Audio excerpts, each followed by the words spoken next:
So Jenny, how did you happen to write so many books? 200 is amazing. Well, basically, I started doing books when I was in college. Finding I could write really quickly, and I could write for a lot of people very fast. My initial clients all came from the Middle East, and they had one family had another family, and they sort of built up this whole coterie of people. And so then, when I got in graduate school, my dissertation was I was comparing spiritual growth groups and witchcraft groups.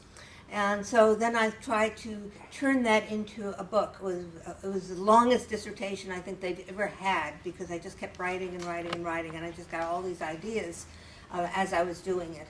And so then I thought about, well, how do I convert this into something as a popular book?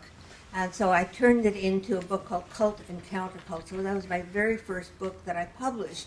And after that, I started, as I was a graduate student in sociology, and I gradually started turning the various books that I was doing into popular books. So that was my second book, called The Magicians. And then after that, I started looking at other topics to talk about as a participant observer. And then during the 80s, all of a sudden, with the Reagan Revolution, sociology and anthropology more or less disappeared as a popular field to go into. So I started writing business books. And initially, I started with a multi-level marketing company.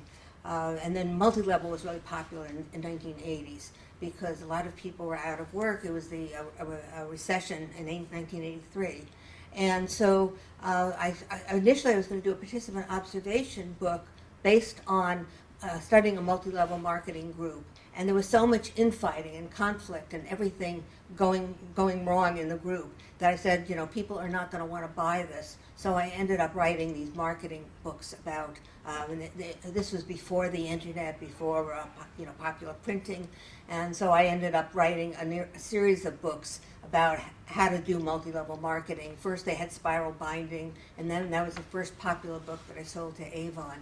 And I don't know, one thing led to another.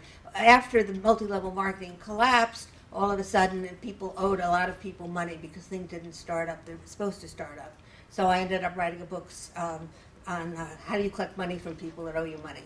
And so those became actually my most popular books at the time.